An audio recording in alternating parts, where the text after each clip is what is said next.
Rescue की inside story क्या है। ईरानी फौज को इलाके से खदेड़ने के लिए लगातार एयर स्ट्राइक अमेरिका की तरफ से की गई हैं। कोऑर्डिनेशन के लिए संचार उपकरण से लैस था फंसा हुआ पायलट, इसीलिए बहुत आसानी के साथ तमाम लोगों को पता चल रहा था कि आखिर ये कहां पे फंसा हुआ है। आखिरी वक्त में ईरान के रिमोट बेस पर कार्रवाई की गई। अमेरिकी कमांडर्स ने 3 नए विमान रेस्क्यू के लिए इलाके में भेजे थे, जिससे कि रेस्क्यू आसानी से किया जा सके। इस पायलट को अमेरिकी कमांडोज ने सबूत मिटाने के लिए दोनों ही फंसे हुए विमानों को मार गिराया है, जिसके बारे में ईरान के अपने दावे हैं। 3 नए विमान, पायलट, क्रू मेंबर्स को निकाल लिया गया है। उस इलाके में अमेरिकी फौज की बमबारी, जहां पर पायलट छुपे हुए थे, और कहा गया है कि दोनों ही तरफ से बमबारी की गई है, दोनों ही तरफ से लड़ाई हुई है। ईरानी फौज को इलाके से हटाने के लिए लगातार यहां पर बॉम्बिंग की गई थी। और देखिए ये ऑपरेशन हुआ क्या है वो हम आपको दिखा रहे हैं। कोहगुलिया और बुएर अहमद ये इलाके हैं, तेहरान से लगभग दूरी होगी 700 किलोमीटर की, जहां इस पूरे ऑपरेशन को अंजाम दिया गया। लगभग 30 घंटे तक सर्च ऑपरेशन के बाद सुरक्षित इस पायलट को वहां से रेस्क्यू कर लिया गया है, जो बहुत ही बड़ा ऑपरेशन बताया जा रहा है। आपको ये भी बता दें कि स्पेशल ऑपरेशन ये चलाया गया था। और बंदर अब्बास से इस इलाके की दूरी, जो कोहगुलिया इलाका है, लगभग 920 किलोमीटर की इसकी दूरी है, जहां से इस रेस्क्यू को अंजाम दिया गया है।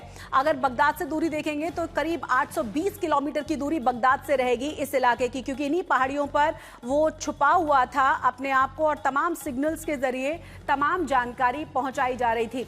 और तमाम जानकारी के साथ प्रणय हमारे साथ लगातार बने हुए। प्रणय, ये बहुत ही मुश्किल और बहुत ही जटिल रेस्क्यू ऑपरेशन था, और कहा यह जा रहा है कि इसमें कई ईरानी सैनिकों की भी जान चली गई है, क्योंकि जो वीडियो जारी किया गया इजरायल की तरफ से, ताबड़तोड़ दोनों ही तरफ से अंधाधुंध बॉम्बिंग और गोलियां चलने की आवाजें आ रही हैं।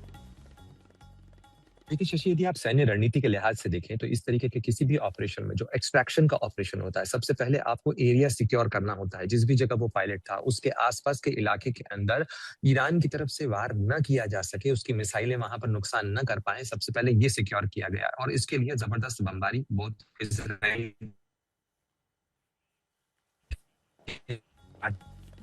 तो लो फ्लाइंग एयरक्राफ्ट से पूरा एक एयर कॉरिडोर बनाया गया, जो कुवैत और इराक की सीमा से लेकर उस पूरे इलाके के अमेरिकी हेलीकॉप्टर्स जा सके और साथ ही रेस्क्यू ऑपरेशन किया जा सके। हालांकि इसी बीच में एक रोचक कह लीजिए कि इस पूरे घटनाक्रम के बीच में ईरान के जो दावे हैं, ईरान लगातार ये दावा कर रहा है कि उसने और हेलीकॉप्टर्स जो हैं अमेरिका के वो मार गिराए हैं।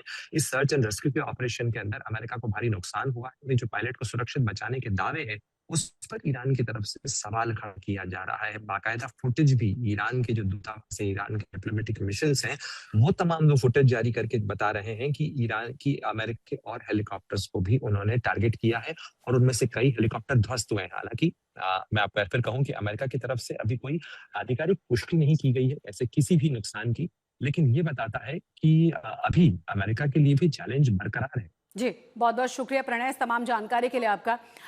तो अमेरिका ने ईरान में जिस तरीके से ऑपरेशन करके अपने पायलट और क्रू मेंबर का रेस्क्यू किया है, वो हर किसी को हैरान कर रहा है। वैसे इससे पहले भी अमेरिकी फौज ऐसे ही कई चौंकाने वाले ऑपरेशन कर चुकी है। ये 3 तस्वीर हम आपको दिखा रहे हैं कुछ वैसे ही ऑपरेशन की, किस तरीके से पायलट एंड क्रू मेंबर का ऑपरेशन किया गया ईरान के भीतर। ये देखिए ऑपरेशन एब्सोल्यूट रिजॉल्व की तस्वीर हम आपको दिखा रहे हैं, और ओसामा बिन लादेन का कैसे खात्मा किया गया था वो तस्वीरें भी हम आपको दिखा रहे हैं जो दुनिया के सामने हैं।